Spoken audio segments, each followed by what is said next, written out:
Kisah ini bersumber dari Al-Quran pada surah Al-A'raf ayat 175 sampai 177. Allah berfirman yang artinya, "Dan bacakanlah Muhammad kepada mereka berita orang yang telah kami berikan ayat-ayat kami kepadanya, kemudian dia melepaskan diri dari ayat-ayat itu, lalu dia diikuti oleh setan sampai dia tergoda. Lalu jadilah dia termasuk orang yang sesat. Dan sekiranya kami menghendaki, niscaya kami tinggikan derajatnya dengan ayat-ayat itu. Tetapi dia cenderung kepada dunia dan mengikuti keinginannya yang rendah. Maka perumpamaannya seperti anjing. Jika kamu menghalaunya, dijulurkan lidahnya. Dan jika kamu membiarkannya, ia menjulurkan lidahnya juga. Demikianlah perumpamaan orang-orang yang mendustakan ayat-ayat kami. Maka ceritakanlah kisah-kisah itu agar mereka berpikir. Sangat buruk perumpamaan orang-orang yang mendustakan ayat-ayat kami. Mereka menzalimi diri sendiri." Quran Surah Al-A'raf ayat 175 sampai 177.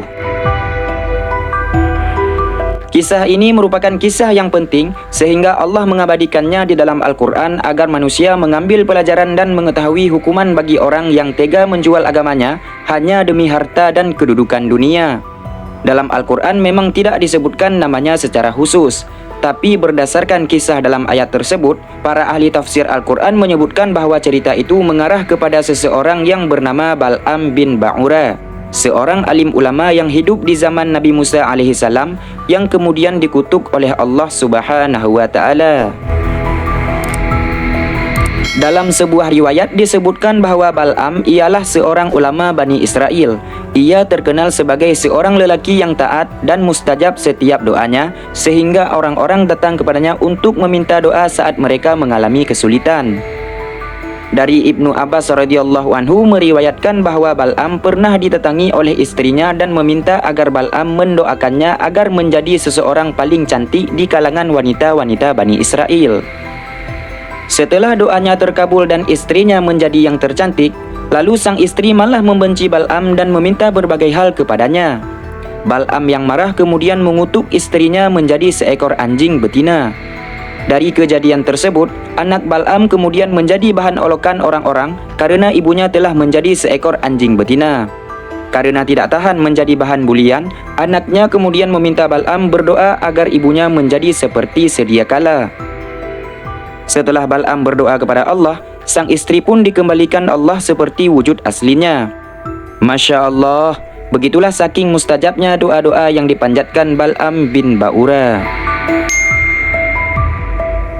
Kisah Bal'am dikutuk ini dimulai saat Nabi Musa alaihissalam dan rombongannya melakukan perjalanan dari Mesir menuju ke negeri Syam.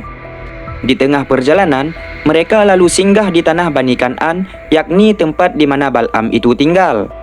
Melihat kedatangan Nabi Musa alaihissalam bersama orang-orang saleh lainnya, penguasa dan beberapa orang pemuka kabilah merasa terancam kedudukannya. Orang-orang Kan'an yang pada saat itu dipimpin oleh penguasa-penguasa sombong dan zalim, serta banyak melakukan tindakan sewenang-wenang, maka dengan kedatangan orang baik seperti Nabi Musa, tentu eksistensi mereka pun akan terganggu. Karena mereka tahu bahwa Bal'am adalah seorang ulama yang mustajab setiap doanya, mereka pun mendatangi dan meminta Bal'am agar mendoakan Nabi Musa dan pengikutnya itu binasa. Mereka mendatangi Bal'am seraya berkata, "Wahai Bal'am, Musa bin Imran telah hadir di tengah Bani Israel. Kami khawatir kalau mereka akan mengusir kami. Sesungguhnya kami adalah kaummu dan engkau adalah orang yang terkabul doanya. Keluar dan berdoalah kepada Allah agar menimpakan keburukan kepada mereka." Pada awalnya Bal'am menolak. Dia menyadari betul kalau Nabi Musa alaihissalam adalah utusan Allah Subhanahu wa ta'ala yang berada di jalan kebenaran. Karena itu, tak mungkin baginya memusuhi Nabi Musa alaihissalam dan para pengikutnya yang beriman. Tetapi karena terus dibujuk rayu dengan imbalan akan diberikan harta dan kedudukan, pada akhirnya lewat istrinya ia pun goyah dan menerima tawaran tersebut. Iman Bal'am pun tak kuasa menolaknya, dan ia pun bergabung bersama penguasa zalim. Dalam sumber yang lain disebutkan bahwa raja pada masa itu bernama Balqa. Bal'am tidak hanya diberi hadiah, tetapi dia juga diancam akan disalib oleh raja itu jika ia tidak mau mengikuti perintahnya.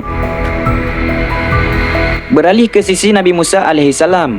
Kaum Bani Israel yang dibawa oleh Nabi Musa itu ialah orang-orang yang telah beriman. Walaupun demikian, pendirian mereka sangat mudah goyah dan sangat pelin-pelan. Tabiat penakut dan ikut-ikutan memang sudah menjadi sifat asli dari Bani Israel. Dan inilah sebabnya kenapa jumlah nabi dari kalangan Bani Israel lebih banyak dibandingkan kaum lainnya. Sebagai contoh, mari kita lihat kejadian setelah Allah menenggelamkan Fir'aun dan bala tentaranya. Setelah berhasil menyeberangi Laut Kalzum atau Laut Merah dengan mukjizat dari Allah Subhanahu wa taala, Bani Israel bersama Nabi Musa meneruskan perjalanan meninggalkan daerah pantai menuju negeri yang dijanjikan. Dalam perjalanan mereka bertemu suatu kaum yang masih menyembah berhala. Melihat hal tersebut, sebagian besar Bani Israel langsung mengajukan permintaan kepada Nabi Musa agar membuatkan berhala yang sama untuk mereka sembah. Konon berhala yang disembah oleh kaum itu berbentuk seekor sapi. Tentu saja Nabi Musa alaihissalam sangat kecewa dengan permintaan bodoh sebagian Bani Israel ini. Bayangkan, baru saja mereka diselamatkan oleh Allah Subhanahu wa taala dari kejaran Firaun dengan cara yang luar biasa, hanya karena melihat suatu kaum yang menyembah berhala yang mereka pertuhan, mereka juga meminta dibuatkan hal yang sama. Sungguh tepat apa yang dikatakan Nabi Musa alaihissalam, bahwa mereka belum paham hakikat Tuhan yang sebenarnya. Lalu hal inilah yang dimanfaatkan oleh Bal'am. Ia pun mulai mengatur strategi untuk menggoyahkan keyakinan para pengikut Nabi Musa alaihissalam.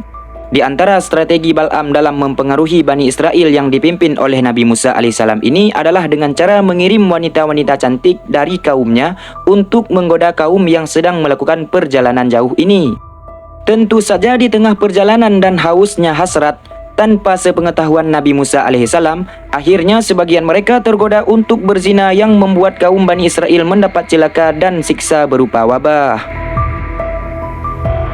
Setelah Nabi Musa mengetahui bahwa ini semua akibat dari tipu daya Bal'am, maka ia pun berdoa kepada Allah agar mencabut semua ilmu yang ada pada diri Bal'am.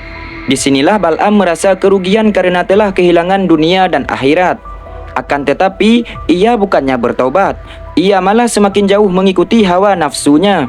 Ia kemudian menaiki keledainya menuju ke sebuah gunung yang bernama Gunung Husban, di tempat di mana ia bisa melihat Nabi Musa dan para pengikutnya. Baru berjalan beberapa langkah, keledainya pun menderum tidak mau bergerak. Melihat keledainya tidak mau bergerak menuju ke arah Nabi Musa alaihissalam, Bal'am yang sudah terlanjur bergabung dengan penguasa zalim kemudian marah. Ia tidak peduli dengan peringatan Allah dan terus memukul keledai itu. Allah Subhanahu wa taala lalu membiarkan keledai itu berjalan hingga sampailah di hadapan Nabi Musa alaihissalam dan Bani Israel. Kemudian Bal'am mulai mendoakan keburukan kepada Nabi Musa alaihissalam dan kaum Bani Israel tersebut. Akan tetapi, karena Allah memalingkan lisannya, ia malah mendoakan kebaikan kepada Nabi Musa dan para pengikutnya yang taat, dan balik mendoakan keburukan kepada raja dan pengikutnya yang zalim itu. Melihat doanya yang terbalik, orang-orang zalim pun langsung protes kepada Bal'am. "Wahai Bal'am, apakah engkau tahu apa yang engkau lakukan? Engkau hanyalah mendoakan kebaikan kepada mereka dan mendoakan keburukan kepada kami." Ia menjawab, "Inilah yang tidak aku kuasai. Ini sesuatu yang telah Allah tentukan."